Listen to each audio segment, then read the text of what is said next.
Divórcio. A parte inocente está livre para se casar? Para responder a esta pergunta, estaremos lendo alguns versículos da Bíblia e depois estaremos ouvindo o testemunho de Jerry Miles Humphrey. Romanos 7.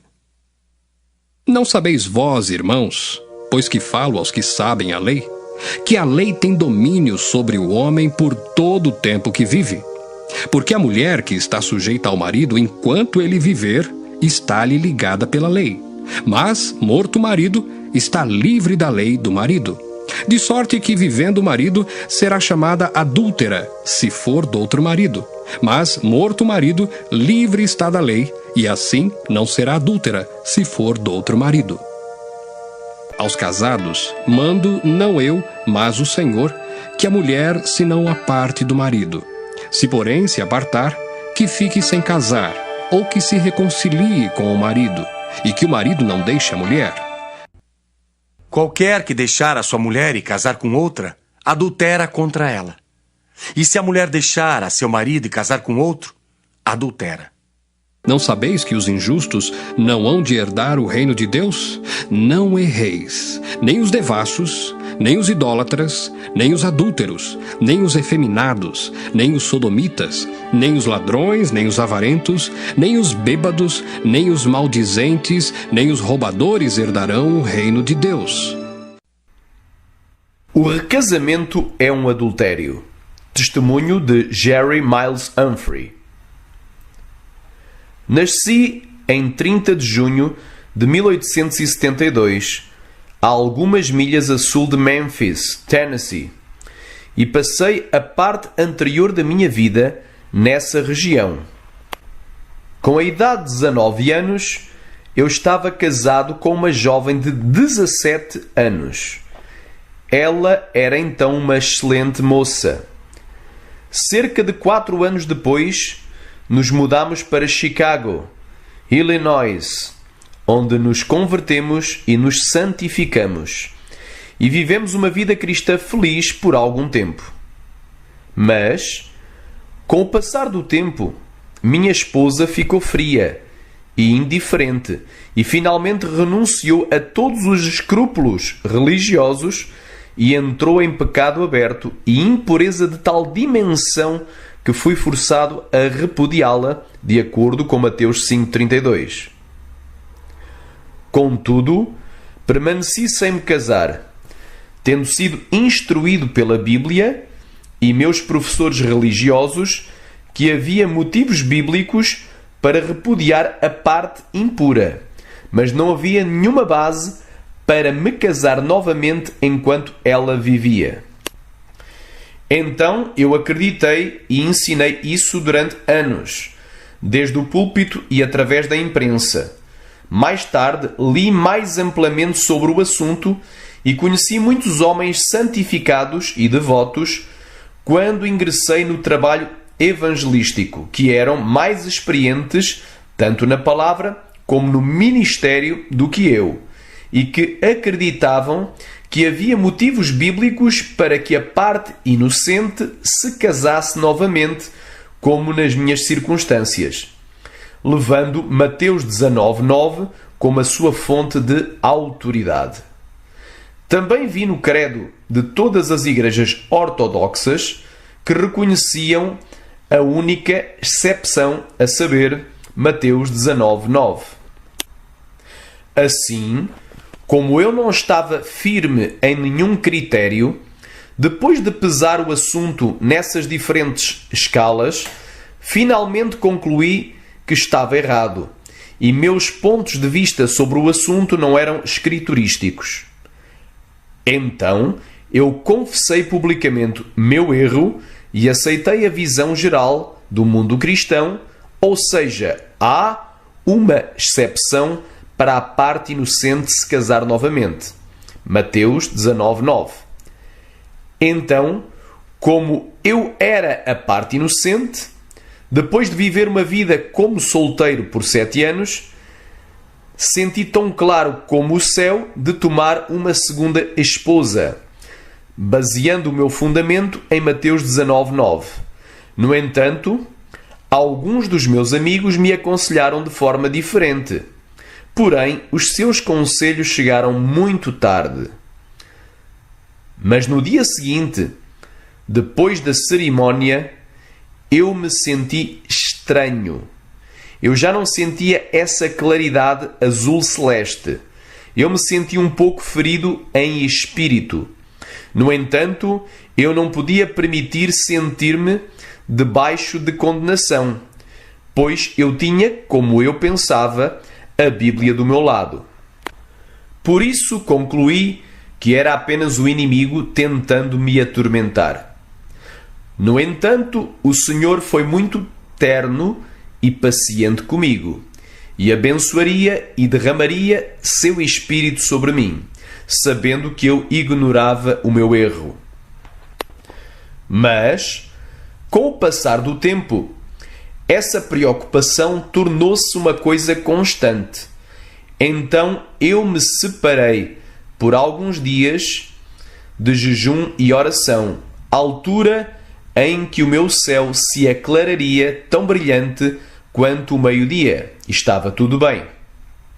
Mas quando eu retornava à antiga rotina de vida, as coisas escureciam de novo. Então, isso continuou por cerca de 5 meses, dessa maneira alternativa. No entanto, eu era tão honesto como um anjo no assunto, acreditando que eu tinha a maior aprovação de Deus no passo que tinha tomado. Mas depois dos primeiros 5 meses da nossa vida conjugal, o assunto tornou-se uma dúvida real. Então resolvi separar-me para a oração e com tanto jejum quanto julguei prudente, pois queria saber de Deus. Primeiro, se eu tivesse realmente cometido um erro e se realmente não havia motivos para o divórcio e o recasamento. Segundo, queria saber, se eu estava errado, que passo a seguir para sair, uma vez que seria sem dúvida uma pedra de tropeço para os não salvos. No entanto, estava totalmente determinado a obedecer a Deus, apesar dos homens ou do demónio, mesmo com a perda de todas as coisas, até mesmo da própria vida. Então, vivemos uma vida separada por 18 meses, esperando pela mente clara e inconfundível de Deus. No entanto, um pouco do meu tempo foi gasto em casa, enquanto eu estava empenhado no trabalho evangelístico, com a bênção de Deus maravilhosamente sobre a minha alma. Nós lemos em Jó 33, do 14 ao 18, estas palavras. Deus fala uma vez, sim, 2 vezes, mas o homem não a percebe. Em um sonho, em uma visão da noite, quando o sono profundo cai sobre os homens, nos sonhos da cama, então ele abre os ouvidos dos homens e faz cumprir as suas instruções. Ele retira a sua alma do poço e a sua vida de perecer à espada. Verdadeiramente o Senhor verificou isso, no meu caso, pois usou esse método especial, juntamente com a palavra, de advertência, instruindo e me reprovando desde que fui salvo. Confesso que não podemos depender de todas as visões e sonhos, mas Deus tem uma maneira de fazer saber quando é Ele que está falando. Então eu digo ao leitor, em essência, aquilo que Deus me disse, ou, em outras palavras, através de alguns métodos que Ele usou por meio de sonhos e visões para me fazer saber que eu estava errado em meu divórcio e segundo casamento. Eu não o imponho sobre ninguém. Eu apenas o relato e deixo você entender o que é que vale a pena. É para ser lembrado e eu não recebi todos estes em uma noite ou em um mês, mas de vez em quando durante um período de 18 meses para cima. Primeiro, na noite de 13 de abril de 1907, o Espírito veio a mim em um sonho ou visão sob a forma de um pregador eminente que vive uma vida excepcionalmente santa. No entanto, não conheço as suas opiniões sobre esse assunto. E citou claramente e distintamente duas passagens da Escritura. A primeira é encontrada em Isaías 52:11.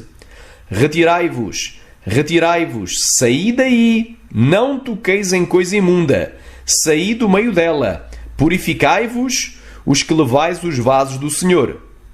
A outra passagem é encontrada em 2 de Coríntios, capítulo 7, versículo 1. Ora, amados, pois que temos tais promessas, purifiquemo-nos de toda a imundícia da carne e do espírito, aperfeiçoando a santificação no temor de Deus. Estes vieram, não como outros sonhos infelizes, mas foram carimbados no meu coração e mente pelo poder invencível do Espírito. Por isso nunca posso esquecê-los. Segundo, em 28 de setembro de 1907, em meu sonho, fiquei na calçada de uma rua solitária. Não vi ninguém por milhas ao redor. Mas, de repente, um ser de outro mundo desceu e sentou-se no topo de um prédio do outro lado da rua de onde eu estava e começou a falar em palavras altas, claras, emocionantes e terríveis, como me encheram de terror, porque não pareciam apenas palavras, mas se fixavam rapidamente à minha alma como flechas. Ele falou da seguinte maneira: há alguém nesta comunidade que rejeita a luz dada por Deus. E se eles não pararem, Deus os enviará para o inferno para sempre. Ele me enviou para avisá-los. Agora você pode fazer o que quiser sobre este assunto. Eu avisei. Então, adeus. Depois que ele terminou de falar, ele se transformou na semelhança de um grande pássaro e subiu ao céu. Imediatamente eu acordo, cheio de confusão, terror e convicção, muito mais do que o poder da linguagem pode descrever. Eu disse à minha esposa, e eu disse a ela que Deus não estava satisfeito com o nosso casamento. Mas ela não parecia vê-lo dessa maneira. Portanto, a triste notícia quase quebrou o seu coração. Apesar disso, não a deixei então, porque queria ter certeza de que Deus falava e não o inimigo. Desta forma, decidi orar a Deus para torná-lo ainda mais claro. Entretanto, continuámos a viver vidas limpas e separadas. Terceiro, outra noite vi no meu sonho um grande barco branco no mar, que eu acredito que representa o caminho seguro da Bíblia. Mas eu tinha deixado este barco e tinha tomado uma pequena embarcação que eu acredito que representa a passagem solitária das Escrituras, Mateus 19:9, que é a única passagem na Bíblia que parece dar motivos para o novo casamento após um divórcio. Eu estava rapidamente me afastando da grande nave da vida. Quando me afundei, meu pequeno barco tornou-se incontrolável e rapidamente pulou sobre as ondas furiosas e turbulentas, até que gradualmente começou a se afundar, e eu desci para o meu túmulo no mar. Despertei com um sentimento além do que pode ser descrito sobre o desagrado que Deus tem acerca do divórcio e do novo casamento. Mas que eu queria ter a certeza e não cometer outro erro, decidi ainda manter o assunto diante de Deus até que eu obtivesse a sua orientação clara e inequívoca. Quero dizer aqui, por mais estranho que pareça, Deus manteve a sua bênção sobre a minha alma. pois sabia que eu queria conhecer a vontade dele e a faria. Daí a paciência que ele teve comigo ao convencer-me do erro desta questão. Era algo maravilhoso. O grande problema era esse, pois isto era um pecado tão legalizado entre quase todas as classes de cristãos, mesmo entre as pessoas mais restritas e devotas da terra, com algumas exceções, que era difícil renunciar e ir contra as suas palavras suaves e argumentos plausíveis sobre o tema. Eu podia ver claramente que se eu assumia o caminho que Deus estava pondo diante de mim, eu teria que tomar uma posição dura e irremovível contra a maioria dos pregadores e mestres de santidade dos nossos dias. Outra coisa que tornou tão difícil eu assumir o jeito que o Espírito Santo estava me dirigindo era que eu não queria ser um traidor. Isto é, eu conheci essa luz sobre o assunto do divórcio antes e fui conduzido por professores superficiais para renunciá-lo. Mas Deus me mostrou, não obstante esse facto, que eu tinha que tomar seu caminho claro e intransigente. Não importa o que os homens ou os demónios diriam. É melhor girar 1000 vezes e estar certo do que nunca virar e estar errado.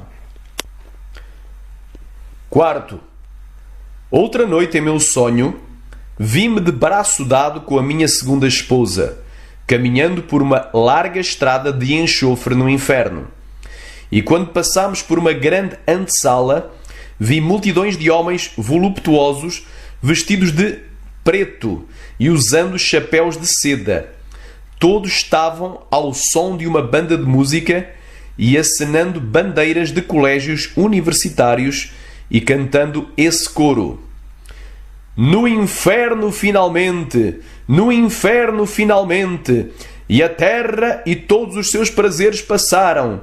No inferno finalmente, no inferno finalmente, para sempre e para sempre, a sua sorte foi lançada. E na frente desses homens havia cerca de 1 dúzia de grandes porcos pretos, símbolo de sujeira e imundície. E eles estavam movendo os seus ouvidos e repelindo o som da música. Nisto, Deus me mostrou que eu segui as multidões sensuais, imundas e carnívoras da terra, em relação a este negócio de divórcio e recasamento. Acordei com aquele horrível retrato ardendo no meu cérebro e aquela música infernal tocando nos meus ouvidos. Mas, como significava tanto para mim fazer outra confissão pública e dizer que cometi um erro ao me voltar a casar, enquanto a minha esposa, a ex-esposa, vivia, pensei que talvez esses fossem apenas sonhos e fosse melhor eu orar mais um pouco antes de eu fazer o que parecia um passo tão fatal. Então eu decidi passar mais alguns dias em jejum e mais algumas noites em oração diante de Deus para conhecer a verdade inconfundível sobre esse assunto.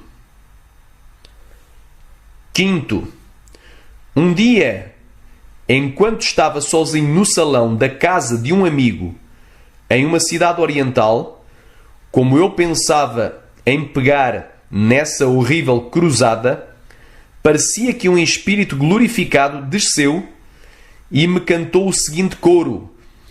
Eu nunca tinha ouvido as palavras ou o som até então. O céu é barato, qualquer que seja o preço. Adquira seus portos ou tudo está perdido. Pois o ganho terrenal é apenas escória, e nada é de valor senão a cruz.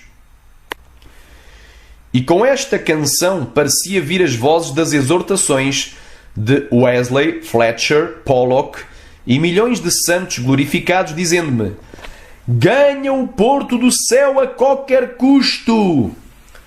Durante vários dias depois, uma fusão celestial inexprimível estava sobre mim, e aquela canção angélica tocava nos meus ouvidos.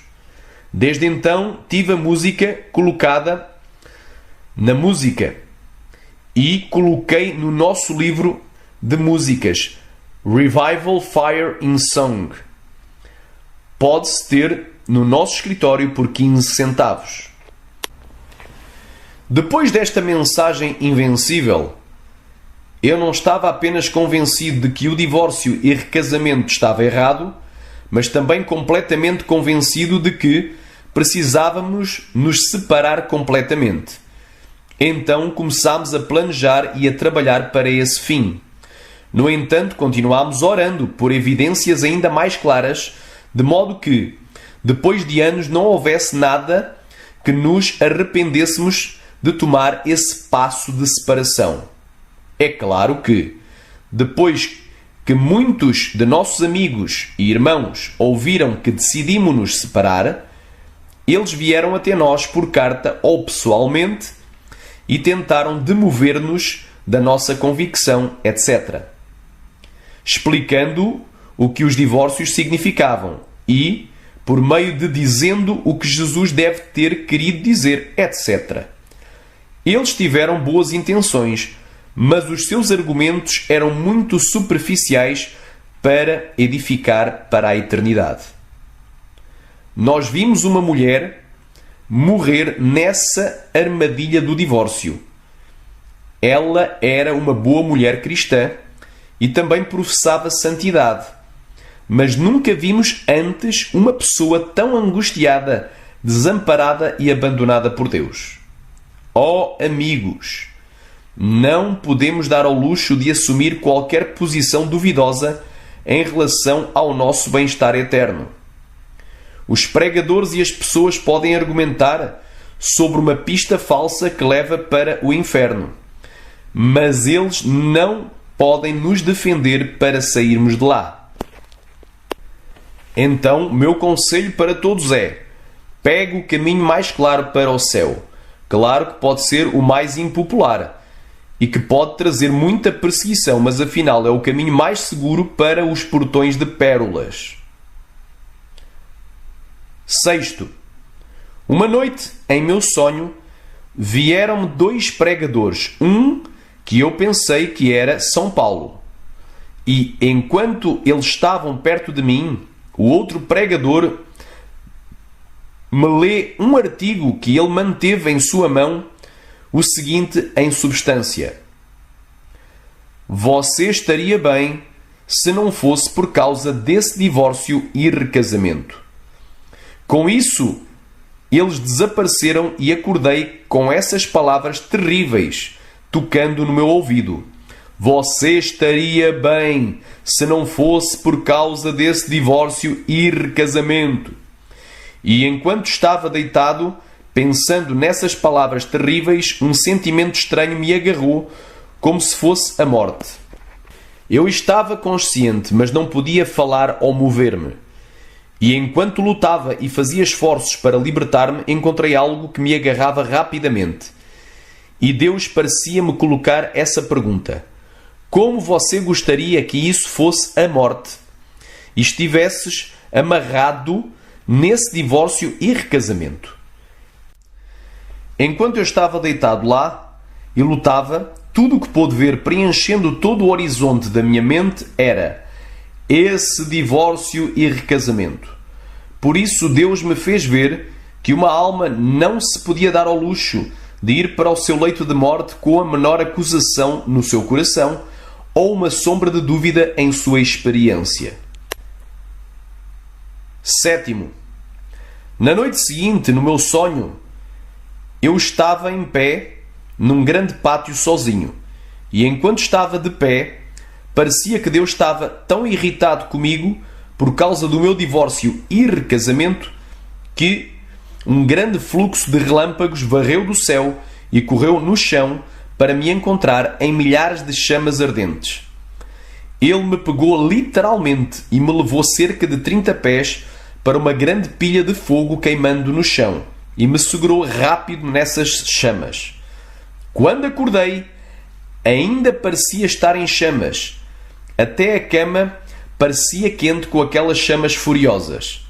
E enquanto eu estava despertando, eu ouvi estas palavras dessa avalanche de relâmpagos: prepara-te para te encontrares com o teu Deus. E isso ocorreu enquanto eu estava fora em outra cidade. Eu fui para casa e disse à minha esposa e concordámos mutuamente em nos separarmos. Desde então, sinto-me tão claro quanto um anjo. E estou plenamente convencido de que os divórcios e recasamentos são errados. Não importa se todos os pregadores do universo dizem que não são. Estive no inferno, por assim dizer, por quase 2 anos por conta de ouvir os falsos mestres. Ó amigo, não seja enganado por qualquer pregador ou mestre. É errado além de toda a sombra de dúvida. Se eu tivesse a voz de um arcanjo, eu soaria de polo a polo. Eu cheguei a perder minha alma dando ouvidos a esses falsos mestres e não a Deus. Claro, muitos deles são homens cristãos bons e bem-intencionados, mas estão apenas dando as suas opiniões e também o que essa passagem isolada de Mateus 19:9 parece significar. Mas eu fui pego na armadilha da coisa. E Deus tem lançado luz e convicção em minha alma por quase 2 anos, tanto de noite como de dia, fazendo-me saber e sentir que isso está errado. Não estou escrevendo o que penso, mas o que eu sei positivamente, e estou disposto a selar esse testemunho com o meu sangue. Eu sei do que falo. E não importa como as convenções ou os credos, que são as doutrinas da Igreja, possam acalmar a consciência das pessoas para lhes dizer que podem se casar enquanto os seus maridos ou esposas vivam. Eles estão errados. E as almas que eles estão enganando descobrirão quando a eternidade for revelada. Se não antes. Agradeço a Deus que Ele manteve a convicção e a luz fluindo do céu em minha alma até eu entrar, apesar de todos os falsos consoladores que estavam clamando paz, paz, quando não havia paz, mas medo e horrível incerteza. Agora, amigo, que estás indo rumo à eternidade, aceitarás o conselho de alguém que tenha agido como um tolo. E nunca entres em um divórcio e segundo casamento em nenhuma circunstância. E se tu estás agora em um e amas a tua alma e queres ganhar o céu, sai disso, mesmo ao custo de todas as coisas, ou então tu irás te arrepender por toda a eternidade. Jerry Miles Humphrey. Fonte http://www.cads.net/Humphrey.html. G.M. Humphrey, Jerry Miles Humphrey, nascido a 30 de junho de 1872, foi um autor e palestrante no movimento de santidade do início do século XX. Enquanto estava no ministério, divorciou-se da esposa e casou-se com outra mulher 7 anos depois. No dia seguinte ao casamento, ele começou a abrigar dúvidas sobre a propriedade desse segundo casamento e finalmente acabou depois de 2 anos de busca de alma que incluíram 18 meses de abstinência sexual mútua. Seu testemunho sobre a situação acima mencionada pode ser encontrado aqui em um link externo, Arrependimento de um pregador de um novo casamento adúltero, o testemunho de G.M. Humphrey. Os seus trabalhos publicados incluem Selecione frutas das terras altas de Beulah, Migalhas do céu, Sincronismos do pecado, Religião antiga, Conversas impressionantes, Fragmentos da mesa do rei, Uma palavra de advertência sobre o divórcio e casamento, Fogo do púlpito, Sermões de raio-x, Guia diário, Sermões ferroviários de histórias ferroviárias, O segredo do trabalhador da unção, Lições espirituais da vida diária, Sermões de 50, Gleanings from Emmanuel's Land. Ecos de Três Mundos. O primeiro dia da alma no céu. Ele também escreveu letras para vários hinos. Fonte: https n.wikipedia.org/wiki/Jerry _inferior Miles _inferior Humphrey.